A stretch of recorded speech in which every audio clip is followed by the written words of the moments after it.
Uh, you do have announcements in your service information this morning.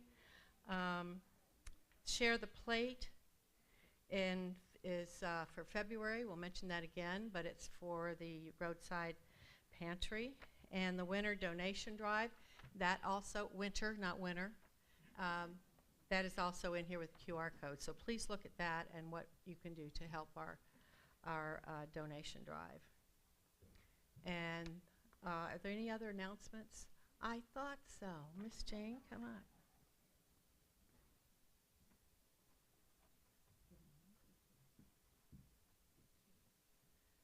Good morning. My name's Jane Park, and I have very quick announcements. One on behalf of Steve Harris, who's our membership chair.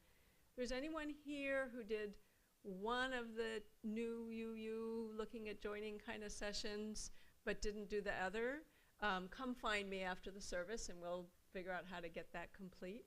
And then the place to find me after the service is with my conspirator over there, Stacy, for social justice, and we'll be sitting in the back. And we know this is a hard time for a lot of folks, and just come with your ideas. We'll have T-shirts. It's very exciting. So come find us, talk to us, and I'm just so happy to see you all. Thank you.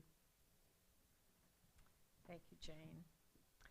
After the service, we will have a brief time for refreshments, and I've seen a lot of stuff out in the kitchen and conversation, followed by what we call the second hour, and your program also has the options in today's second hour, and that will start at 11:15 and finish at 12:15, and please put your cups in the kitchen. The prelude prepares us for the service. Thank you, Cecile.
Wonderful, wonderful. Lorelei is going to come light our chalice this morning. There you go, ma'am.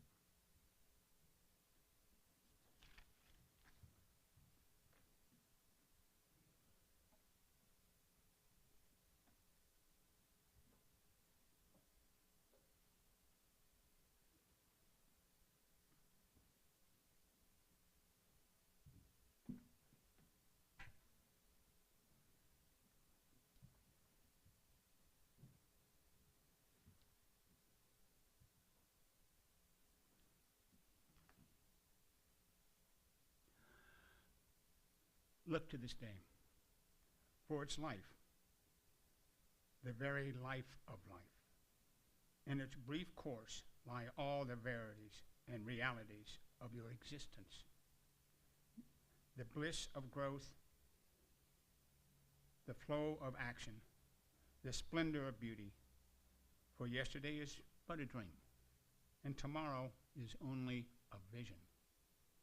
But today, well lived, makes every yesterday a dream of happiness and every tomorrow a vision of hope. Look well, therefore, to this day. Please join us in our opening hymn, number 128, in your big hymnal, For All That Is Our Life.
It's the yo-yo team.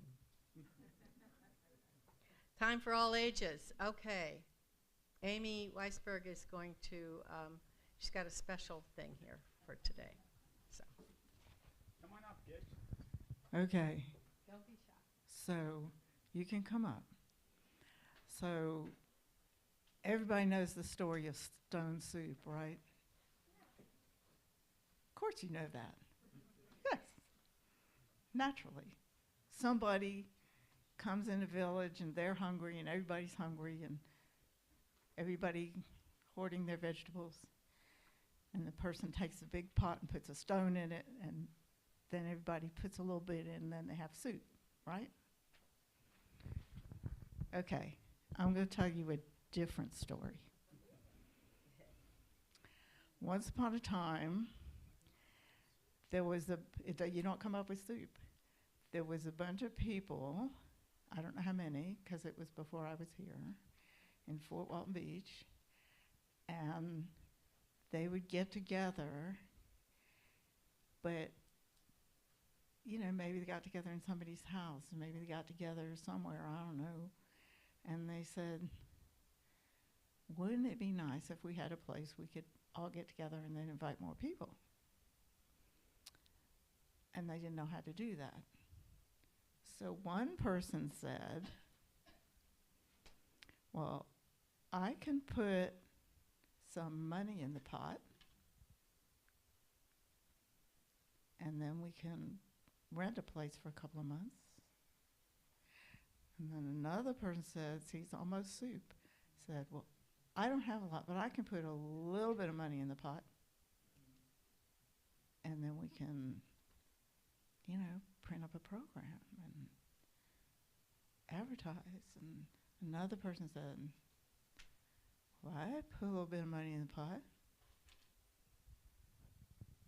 We can get some chairs. And it went like that, where a lot of people putting a little bit in the pot, and they didn't end up with soup. They ended up with a UU congregation. And over the years, more and more people added to the soup in the pot, and we ended up here in this building.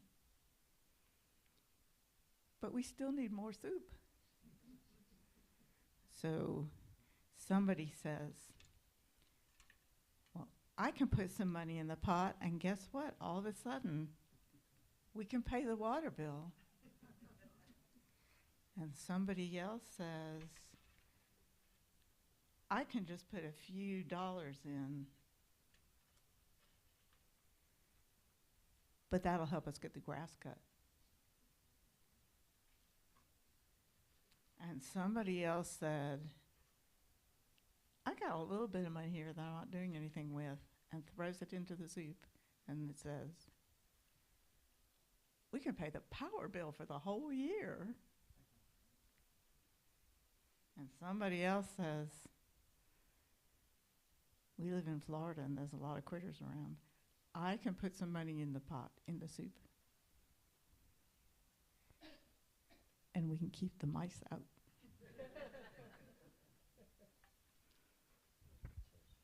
So after a while, everybody puts just a little bit in, and somebody might only put 50 cents in, but that's part of a power bill, part of a water bill, or one little mousetrap. And after a while, we have a lot of soup. And we have so much soup, there's enough for everybody, and there's enough for more people. So let's all make some soup.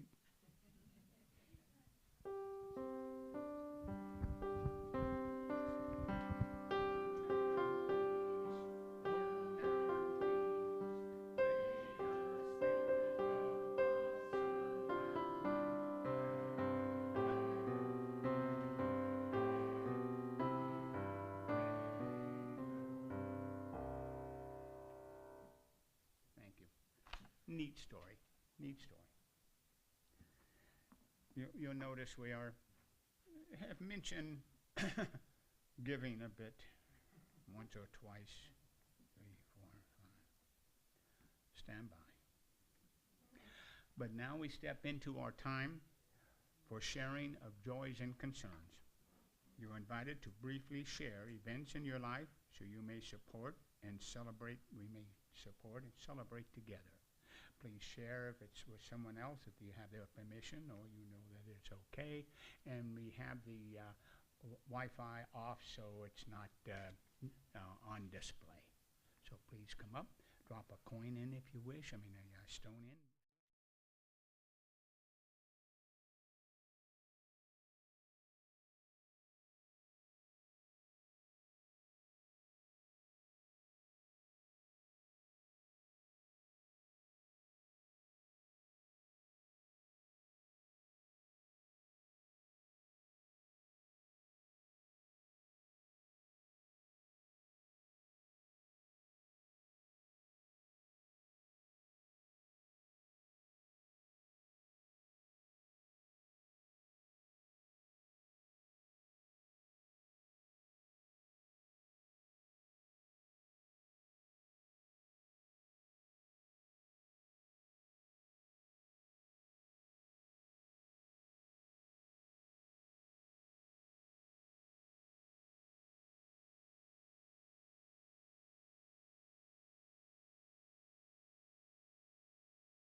This is a time for our meditation and prayer. Please take a quiet time to share, to be quiet, think, and pray as you wish. And I'll share a bit after.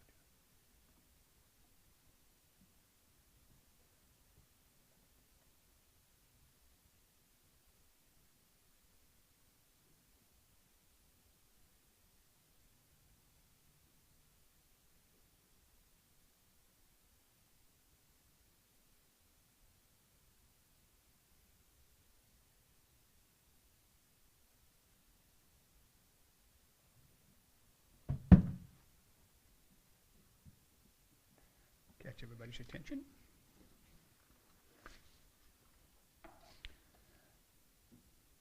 This is a poem from Gift of Giving by Frank Sonnenberg, but I've modified it some.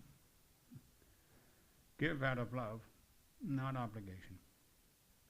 Give with no strings attached. Give from your heart. Give of yourself. Give to show you care. Give to make a difference.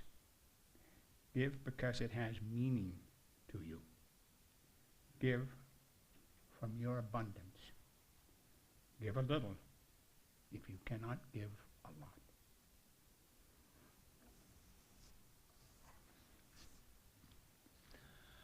We now step into the offertory, and please start us from all the cash. What we do here at this fellowship is all the cash and non-identified checks that are not pledges, we share 50-50 with an organization or a setup.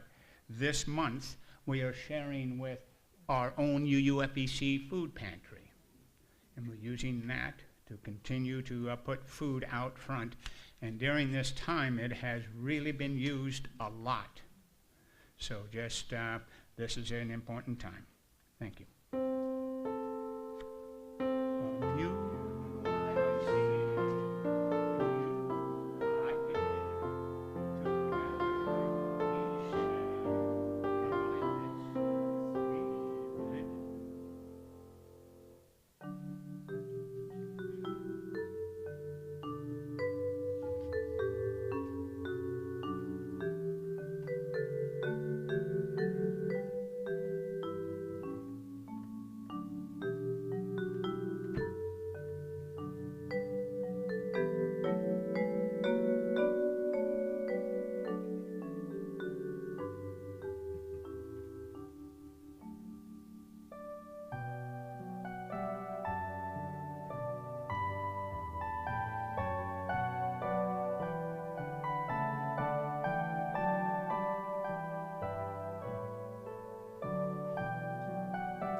Thank you, Cecile. I don't know if this is a sermon, but my name is Judy Byrne Riley still, and I have been, I'm not the oldest member here, although I'm getting up there, but I've been a member here for 47 years. Yeah, exactly. So I grew up in Valparaiso. I'm fourth generation Okaloosa. And when I moved back here after convent boarding school, which I survived, and college and marriage, and moved back here with 3 children. And in 1978, in the fall, I came through the doors of the Unitarian Church with 3 girls, 2, 6, and 10. There was no religious exploration. There were no Sunday school classes for children. I called my daughter Megan and I said, "What do you remember?" She was 6. "What do you remember?" She said, "I remember it as a very kind place to be. People were so nice. And Suzanne taught us French, and she taught us about birds." That was Suzanne Bundy. Remember Pat Kellogg with her husband traveled they have very interesting trips, and they would often take the Sunday sermon and tell us about their trips. And one time, in the middle of their conversation about some trawler they were on somewhere with a seat in the room in the back, and some woman we had never seen before stood up and screamed, "What does this have to do about God?" And we all went. I think she was looking for the Unity Church. We did not see her again. So the church we went into was on Florida Blanca. It was a tiny little old cottage that was probably about 12 or 1,400 square feet. It had a front porch where people would go and smoke and talk after. It had a living room with folding chairs. It had a bathroom somewhere. It had a kitchen where we always had coffee. There was a back room where we had meetings, and there was a side rooming for the children, of which there were none. But it was not the first place that we had. There were a lot of members of the Church of the Larger Fellowship in the area, before this, in the 50s. And I want to read, if I may, some excerpts from a history that Roy Bundy, actually, who was a longtime member and one of the original members, what he wrote up in the history, because it tells a little bit about where we came from. Early in January of 1958, Mr. Monroy Hubbins, who was the American Unitarian Association in Boston, notice the names here. He assisted interested groups in organizing fellowships. He sent an inquiry to Mr. and Mr. Mack and Ann Piper. Notice our Piper room in the back. Members of the Church of the Larger Fellowship, Unitarians, asking if they would be interested in contacting other members of the Church of the Larger Fellowship in Fort Walton Beach. And he enclosed 5 names. All of those who had been contacted agreed to meet at the community church Sunday service and go to one of the 5 to discuss the organization of the fellowship. Now, the community church is in Valparaiso. It's an old Valparaiso. I must tell you that my great-grandmother started that church, not as a Unitarian church, as a community church. So I was interested to learn that. 2 or 3 such meetings were held. Temporary officers were elected, and plans were made to hold an advertising meeting at the Chaplain Center on Eglin Air Force Base. This first meeting brought more than 40 people to discuss the organization of a Unitarian fellowship. They continued to meet in various places, including Choctawhatchee High School, which is now Meigs High School. They met in living rooms. They met in the Kiwanis, or the American Legion. They went all over the place. In April of 1958, UUA, actually it was UA, voted to recognize and charter the Unitarian Fellowship of the Playground Area. April 20th, 1958 was their first meeting. And I wanted to tell you this because it is a money Sunday sort of, but the budget, listen to this, Denny, but for 59 to 60 was $2,150. There was a program committee, there was a publicity committee, there was a membership committee, there was a religious education committee. I don't think they were very busy. And there was the executive committee. And Lou Cartwright, whose wife Takiko donated the lovely statue from Robert Larson that's in our foyer there. Lou was the treasurer, and he would come with the figures on the back of an envelope, and he would say, okay, we took in this amount of money, and we spent this amount of money, and this is what we have left. And we'd say, thank you very much. In 1972, they purchased 78 Florida Blanca for $8,500. It was then named the Unitarian Fellowship of Fort Walton Beach. That was before Universalism was joined with Unitarian. In spring of '84, UUA led a meeting, and Karen will remember this. I think it was called Are You Ready to Grow? Some of us in that fellowship, of which there were about, I counted some more members than I ever saw. I think we would have on a good Sunday, if there was food, we would have about 20 people. Usually it was 12 to 15. And UUA sent someone down to talk to us about Are You Ready to Grow? And it was an exercise. And there were a lot of people who said, no, we really don't want to grow. We're really quite happy right here with our 22 people that come on a Sunday.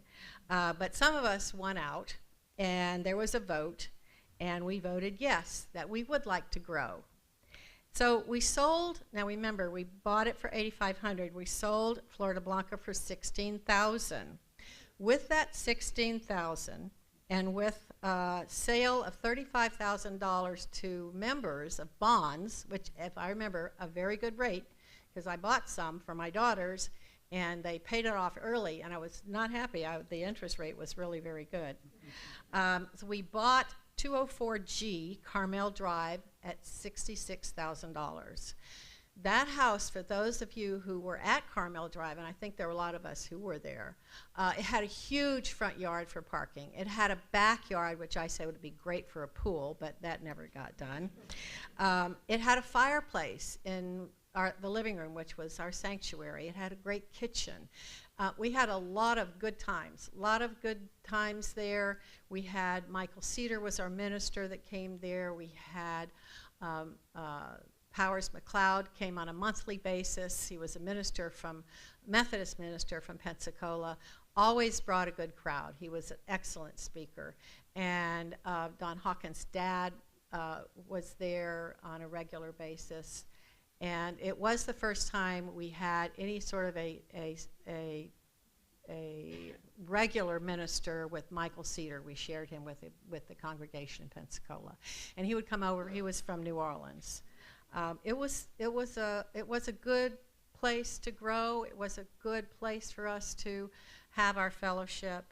And we stayed there until August of 1992 when we sold that for $71,843.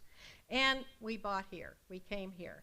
We bought this for $145,000 in around August of 92. They came in here and we put the stained glass window, not we, because I was too busy with a job and career and other things, but the people who were most involved put in the stained glass. They did the carpeting. They did all the chairs. They painted everything. We used to have, there were like cafe curtains over the windows, if you remember that. So they really changed it a lot. The other thing they did was they closed in what we call the stage room. The reason it's called a stage room is because that whole wall was open and there was a baptismal fount in there, which I considered a spa, and again, thinking ahead, but we didn't do that either. But underneath that flooring in there is a spa if we ever get really crazy. And so they closed that off, and we made the back, that was all one room, not two as it is now, and we made that the Piper room in honor of the people, Mac and Ann, who were so critical to this fellowship. They, when I was going on a regular basis and I missed a couple of Sundays, Ann called and said, "Are you okay?" I said, "Yes, I'm fine. I've just been a little busy." So when we moved here, UU of Fort Walton Beach was not going to work, so we needed to get a new name. I was heavily involved in looking for the new name, and if you can imagine trying to get a group of Unitarians to agree on something like this, it was a painful experience. And the only thing I can tell you is that the one thing we pretty much all agreed on was the word fellowship. We wanted to keep that warmth of the word fellowship in the name. UUA, UU was a done. It was the Emerald Coast part. That was hard. That was really hard. There were a lot of unhappy people with the name that we finally chose, but it was a democratic way we did it, so that's the way we did it, and some people just weren't happy, but that's okay. I don't know what they wanted it to be. I don't remember. Karen may remember, and some of the others who were involved with that. So in 2001, we remodeled some of this building, and if I remember correctly, I think we put in the new air conditioning system. We may have put in a roof, some things that really had to be done, and we refinanced and borrowed another $90,000. And in April of 2003, we bought this vacant piece of property.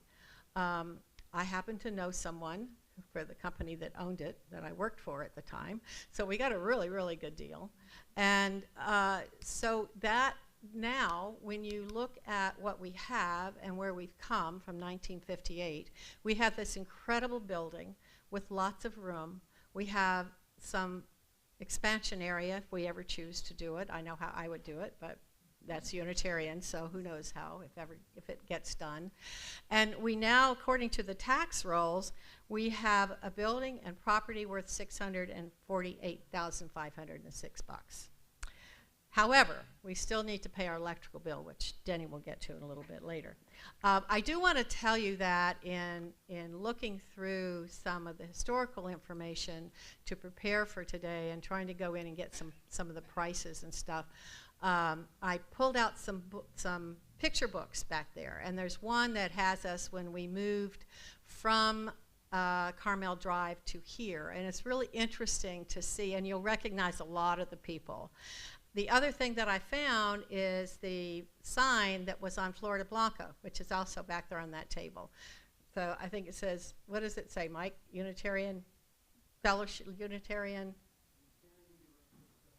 that's it, Unitarian Universalist Fellowship. So that was on the building at Florida Blanca from 1978 until we moved. Before then, 72. So now you know where we came from. So Denny will tell you where we're going.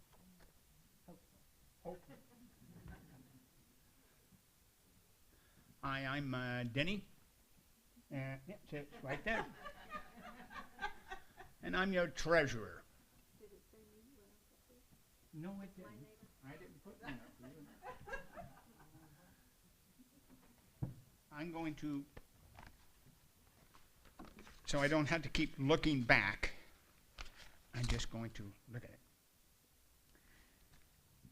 And no, this is not just about money, but I'll sneak some in. Next. So how did I ended up working finance issue? And I'm not that big on doing it. So why am I? Because I was asked by a very, shall we say, I am in sales. forceful, very focused woman. Everyone raise their hand who's had Judy Byrne Riley walk up and go, would you mind doing this? Well, I don't, no, how do you? So here I am. I said I'd do it 1 year. We won't go that any further than that. It's been a few. But it's interesting. It is, it's interesting being involved in, shall we say, the mechanics of the fellowship. And we talk on that. We have a building, we have our outreach. We share half our plate when we first introduced that, on the idea of sharing. A good deal of financially, people went, oh, we can't, we'll lose money. And I said, oh no, we'll make money. And we did. So some of our visitors, if you're in another fellowship or church, we split our cash and donations with another group. And I kept records for that for a few years, and we made more cash coming in just for ourselves on 50%, because people want to give to something important. Now, I'm really kind of talking on this place. And I'm not just talking on the lights and well, we may talk heat, which we have recently a bit, but you know, in Florida it's mainly AC, isn't it? Let's not kid ourselves. We could somehow survive when it gets down to 60. And of course you're talking to a guy who's become a true Floridian. I can't swim in water that is not above 80. I sit and watch our friends from the north go jumping into that iceberg. So, but I'd look at here. I did not grow up a UU. I came from, like many of us here, I came from a different background. I was involved. My father is a Air Force pilot, and so we went to churches on air bases. And if you've done that, they're very almost ecumenical, very general and the whole bit. Not too much hell and not even a lot of heaven, you know, on their discussion. Please. So we lost my father when I was 12, 13. He and his crew flew under a typhoon off Guam, and they were lost. We came back. We moved into the local Methodist church in Long Beach, California, and I grew up there. I loved Methodism, by the way. It was especially out west, they did so many things. It had history of the circuit riders and all the type of thing, and stepping away and working with the coal miners in England and all that. A very down-to-earth church in those days. And my trouble, though, was I really enjoyed Jesus, but I had no connection whatsoever with Christ. I just couldn't step over that, you know, just. So I just kept going through the motions at that church and the whole thing. And then and now my wife is going to love the following line. People go, oh, how'd you become? Why'd you become a UU? And I go, sex.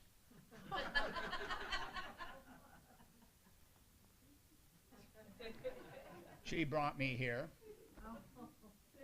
And I stepped into Carmel Church, Carmel, in '83.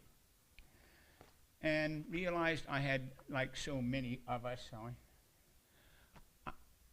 I realized I've been a Unitarian all my life. And now here I was.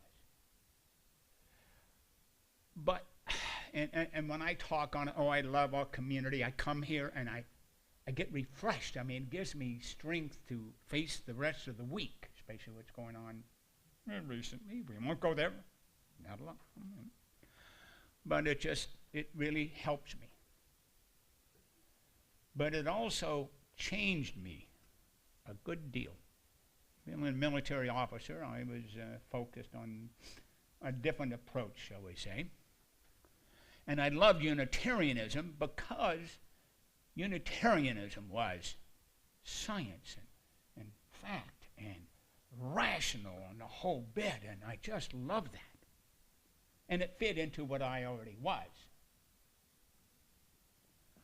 But then I was introduced to that other you, okay? Universalism. Remember the old joke? Unitarians are too good for God to send to hell. Universalists believed God was too good to send you to hell. An old joke. Universalism opened a whole new world to me of thought and life and how to live. Certainly I'm a Unitarian. I love my science and the whole bit and all that, and rational thought. But the universalism is what changed me. I look out here and we talk about, oh, remember back when? Well, a lot of you don't remember a lot of back when. This is it, right here, this place. And yeah, I remember a lot of the people, but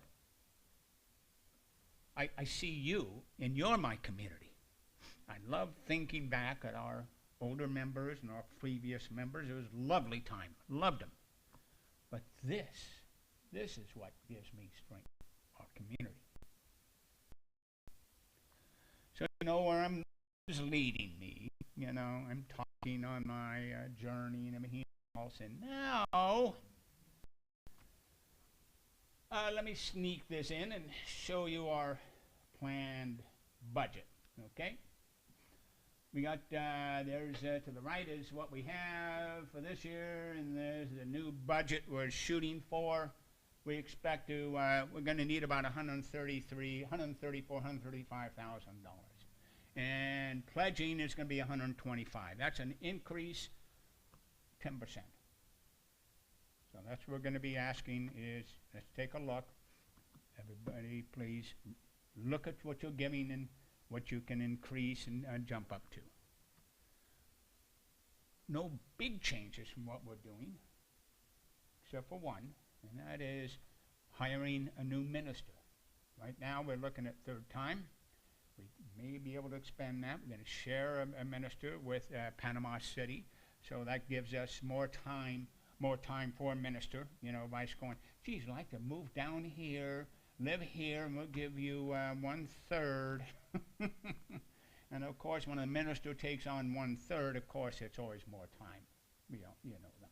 You know, they end up with the phone calls and the follows and the whole bit. But we need a minister. We have been lay-led, and we will be always lay-led in many ways. We always did that. UUs are famous for that, even the big churches.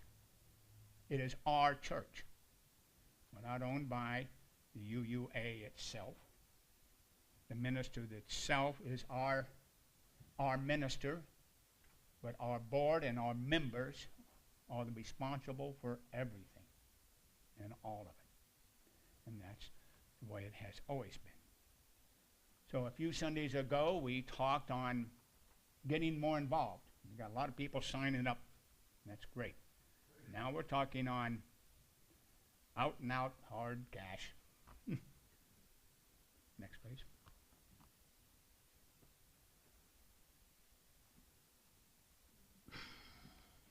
In the back are the pledge forms with your name on them. Alphabetical, I hope. Please take it, fill it out, sign it. Next Sunday or the Sunday after, drop it in the collection basket or give it to one of our members of our committee. Would the finance committee please stand up? Who's here?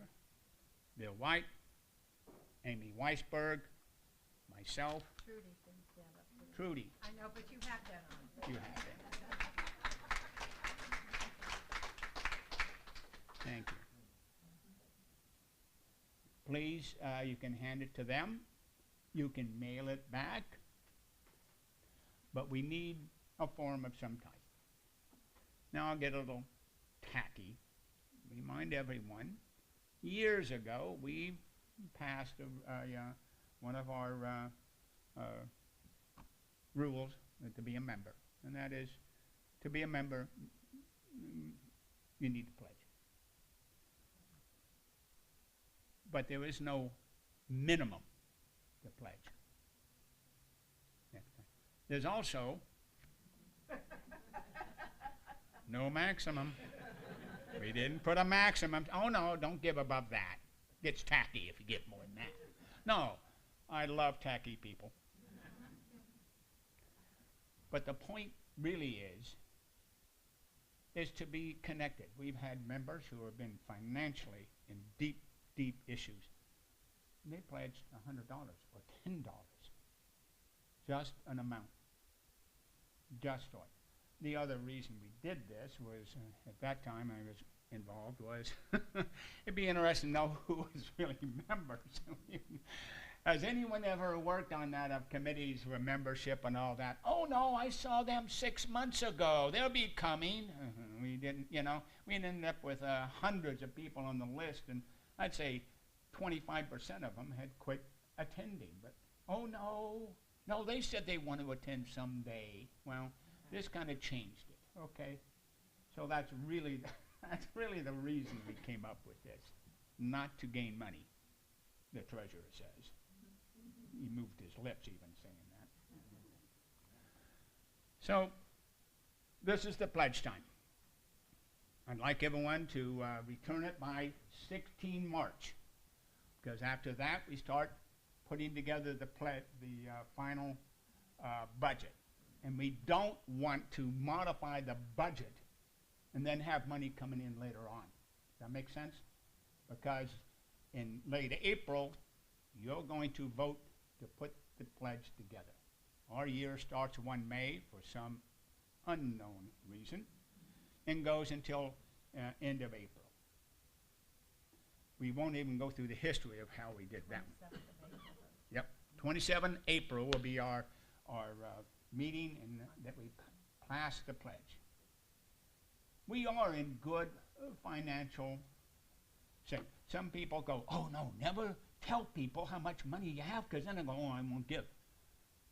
In reality, my experience is, if you show that that we're successful in doing well, people want to be part of that and to help even more for us to grow. How much have we done on social actions and our commitment to community and everything else?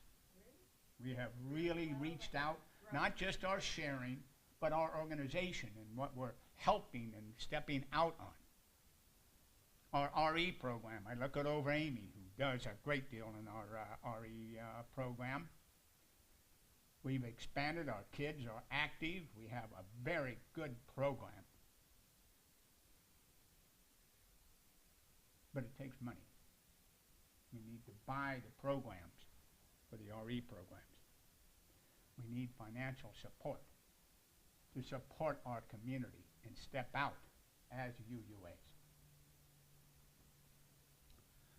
Have I beat that to death enough, do you think? Anybody else want to hear more and more about what we need? One question, Denny. Hmm? What would it take us to get from the magical number of a third or whatever? I can't really figure what 1/3 of a minister. About $10,000 to go to a halftime if we had, to go a halftime minister, and then plus the quarter time, the Panama City one. That'd give us a 3/4 minister. That's not bad. So if we go above this, by the way, when I used to do all this, you know, keeping the books and everything else, I always used to go, well, these are the pledge numbers, we're going to get about 80% of it. And that is true for many, many churches. This fellowship, last year, the year before, after COVID, we hit about 95%. Almost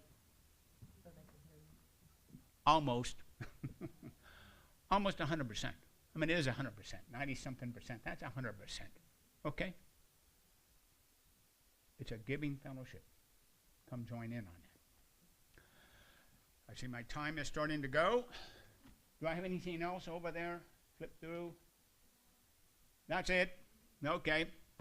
I'm going to share with you a couple of personals. Number one, Karen's daughter, our daughter now, was the first one baptized in this church. We have a history, but I look at the faces here now, and that's what excites me. Does anyone have some questions? I'm sorry. Denny, for those of us who have very poor vision, would it be possible to get a copy of the budget? Oh, yeah. Oh, yeah. I'll give you a full budget. It's about 2.5 pages. You get to see all exactly how much it costs us, electricity, and everything else. I'll send you the spreadsheet, okay? Come see me. Interested actually in the programs that we offer here. I know those are what really keep people involved Mhm. and everything. I'll print them up, and I'll have them available also. Yep. Other questions? Anybody else? Jenny, I don't have a question, but while service was going on this morning, we had two ladies come to the door because we got here late and didn't put the food in the pantry house on the way in. And they were hungry and were looking for the food in the pantry. So that's a really big service that we're giving to the community. We just don't see it ourselves, do we? But they come to our church because now they're used to seeing the food there. Very important one.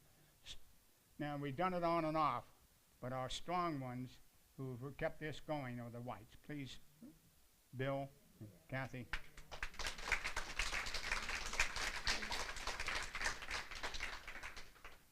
And it's not just Snicker bars, although that's what I wanted to do. Reminder maybe, since we're specifically on this, that they are a share the plate because they have done it completely out of their own pocket. Yes. And we've done the donations back there. We have a little donation thing between two of the back pews, and you drop food in there and everything else. We all know what type of food to drop off for people, canned and that type of thing. Okay. No Snickers. That's only kidding. Onward and upward. Would you like to join me, please? In hymn 134, our world is one world. Verses 1 and 3. Oh, by the way, do you see the flowers here? Cecile brought us those.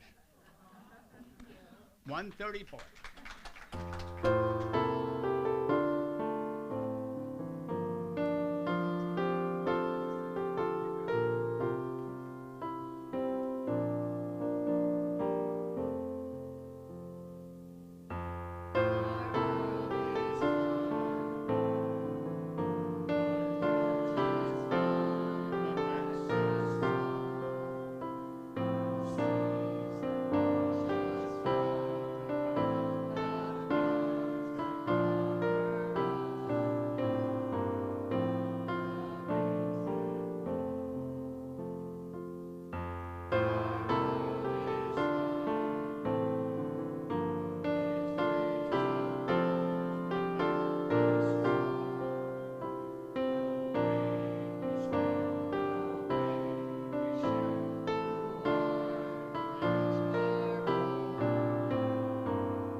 For you shall go out in joy and be led back in peace.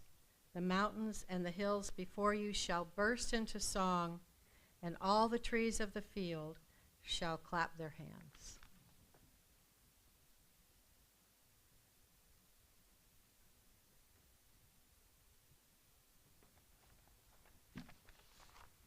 We'll have the prelude and followed by goodies in the back and coffee. And I want to specifically thank those who have put this service together, Denny, of course, Cecile for the music, Rose for the audio, the greeters, the Carsons and Jim, and also those that brought food, and encourage all of you to look again at the options for the second hour in various places. And on your way to getting the cookies and the goodies and the coffee, don't forget to take your envelopes.